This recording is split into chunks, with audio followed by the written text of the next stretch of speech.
আর সকলে আমাদের সুন্দর ভবিষ্যতের জন্য দোয়া করবেন।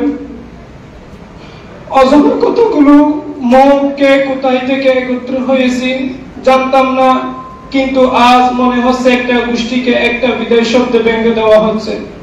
আমার প্রাণ প্রিয় প্রতিষ্ঠান আল মাদ্রাসাতুল আহলিয়া ইমদাদুল ইসলাম সোয়াবিন সুরগাহাট মাদ্রাসা জামাতে হেদায়া বিদায় কাফেলা 2025 কর্তৃক আয়োজিত আজকের এই দোয়া ও বিদায় অনুষ্ঠানে আমার সামনে উপবিষ্ট আমার প্রাণ প্রিয় সম্মানিত আসাতাজে ইকরাম এবং আমার সহপাঠী ও স্নেহ ছোট ভাইয়েরা, সবাইকে জানাই হৃদয়ের গহীন থেকে আন্তরিক দোয়া ও মুবারকবাদ।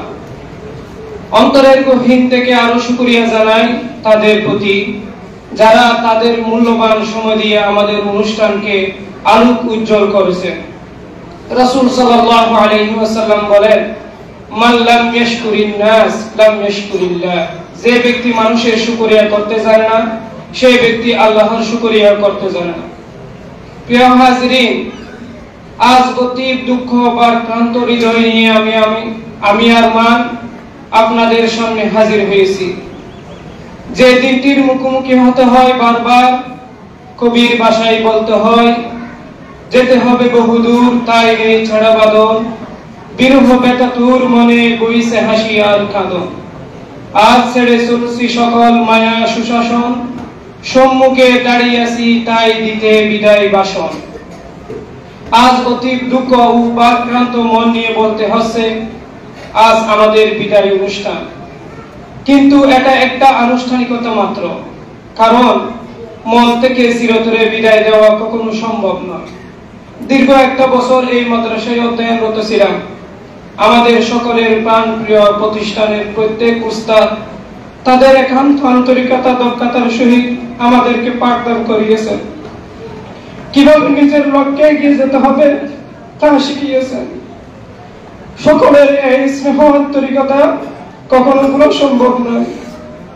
হে আমার আসাতাজে ইকরাম, আমরা অত্যন্ত গর্বিত যে আপনাদের মতো আদর্শবান, জ্ঞানী, প্রজ্ঞাবান, উদাসীন শিক্ষকদের থেকে শিক্ষা গ্রহণ করতে পেরেছি। শিক্ষাদানের ক্ষেত্রে আপনারা ছিলেন সহবীর। আপনাদের পাঠদান আমাদের স্বপ্ন পূরণে আমাদের এগিয়ে নিয়েছে বহুদূর।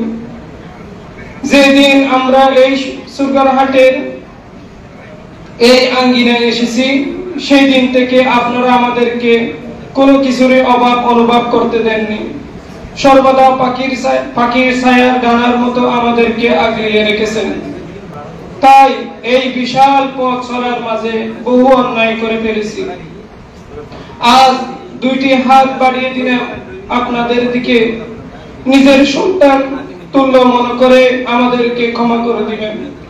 আর সকলে আমাদের সুন্দর ভবিষ্যতের জন্য দোয়া করবেন। অজানা কতগুলো মনকে কোথায় থেকে একত্র হয়েছি জানতাম না, কিন্তু আজ মনে হচ্ছে একটা গোষ্ঠীকে একটা বিদায় শব্দে ভেঙে দেওয়া হচ্ছে।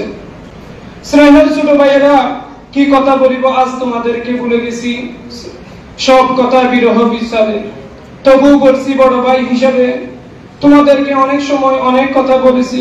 যদি কখনো কষ্ট পেয়ে থাকো, দয়া করে ক্ষমার দৃষ্টিকে দেখবা। আর তোমাদের কাছে আমাদের এই মাদ্রাসার সম্মান গৌরব আমানত রাখছি। তোমরা সব সময় এই মাদ্রাসার সম্মান গৌরব বয়ে আনবা। হে আমার প্রিয় হাজিরিন, আমরা একটা অধ্যয়ন শেষ করে আরেকটি অধ্যয়নে পা রাখছি। সকলে আমাদের জন্য দোয়া করবেন যাতে ভবিষ্যতে শিক্ষা জীবনে আরো উন্নতি করে দেশ ও জাতির গঠনে ভূমিকা রাখতে পারি। সর্বশেষ এই প্রতিষ্ঠান এবং সকল আসাতাজে কেরামদের উজ্জ্বল ভবিষ্যৎ দীর্ঘ কামনা ও নেক হায়াত কামনা করে এখানে বিদায় নিচ্ছি। আল বিদা প্রিয় প্রতিষ্ঠান, বিদায় শ্রদ্ধায় আসাতাজে কেরাম, বিদায় স্নেহ সহপাঠীরা। আল বিদাউ লিল্লাহি ওয়া ফি আমানিল্লাহি ওয়া ফি হিফযিল্লাহি। আসসালামু আলাইকুম ওয়া রাহমাতুল্লাহ।